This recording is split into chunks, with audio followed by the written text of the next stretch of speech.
అది శాసనసభలో పెండింగ్ బిల్లులు సర్పంచ్ల పెండింగ్ బిల్లులపై ప్రశ్నోత్తరాలు కొనసాగుతున్నాయి. లైవ్ ద్వారా చూసాం. ఇక శాసన మండలిలో మంత్రి పొన్నం ప్రభాకర్ మాట్లాడుతున్నారు. లైవ్ ద్వారా చూద్దాం. ఇది మంచిగా అధ్యక్ష, నేను మళ్ళీ చెప్తాను, బరాబర్ ఇచ్చిన స్థలాలు వాళ్ళ సొంత స్థలాలు కాదు, ఇచ్చిన స్థలాలు వాళ్ళ సొంత స్థలాలు కాదు, మేము ఇచ్చిన మా సొంత స్థలాలు కాదు. ఒకవేళ నాలాంటి వాడో లేదు ఇంకెవరో పెద్దలు ఇస్తే డెఫినెట్లీ వాళ్ళ మెమోరియల్ పెట్టి నాకు పెట్టుకుంటాం కావచ్చు.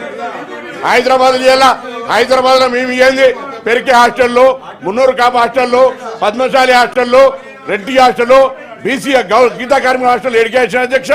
ఈ జాగాలను ఎవరు ఇచ్చారు అధ్యక్ష? ఇలా వీళ్ళు మాట్లాడుతూ ఉన్నారు.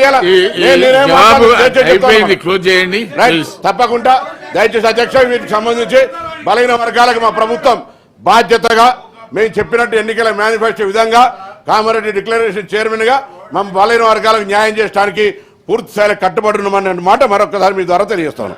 లీడర్ ఆఫ్ ద అపోజిషన్ మీరు కూర్చోండి, ప్రతిపక్ష నాయకుడు మాట్లాడతారు. మీరు కూర్చోండి. చైర్మన్ సార్, గవర్నమెంట్గా ప్రజలను ఆదుకునేటువంటి క్రమంలో సంక్షేమం కానీ ఇతరత్ర కార్యక్రమాలు చేస్తూ ఉంటుంది. అది ఎలక్టెడ్ బాడీ ప్రభుత్వం యొక్క విహిత ధర్మం.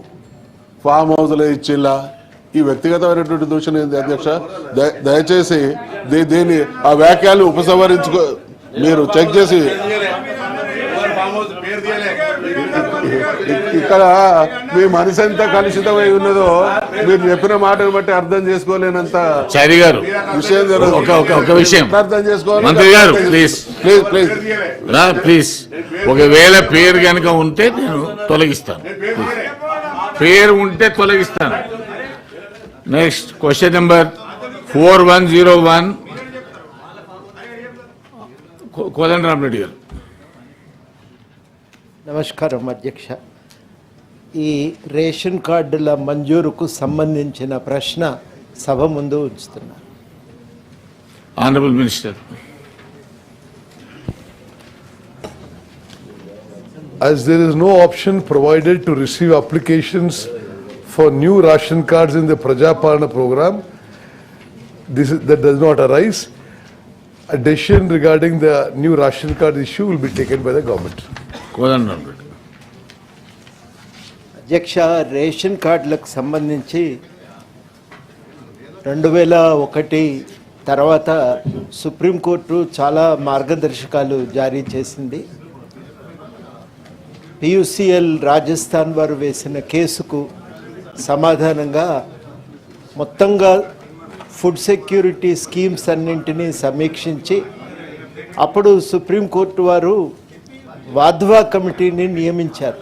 2006లో వాధ్వా కమిటీ రేషన్ కార్డుల పైన చాలా నిర్దిష్టమైన సూచనలు చేసింది. ఆ సూచనల ప్రకారం సుప్రీంకోర్టు మార్గదర్శకాలను జారీ చేసింది. అటు తర్వాత 2013లో మరి ఫుడ్ సెక్యూరిటీ చట్టం కూడా పాస్ అయింది.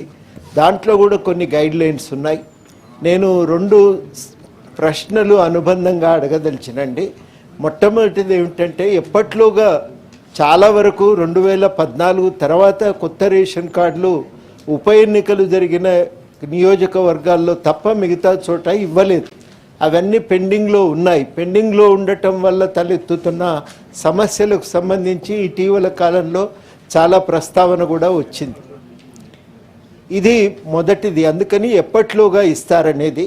రెండవది నేను అడుగుతున్నది ఏంటంటే, మార్గదర్శకాలను జారీ చేసేటప్పుడు కొంత జాగ్రత్త పాటించటం చాలా అవసరము.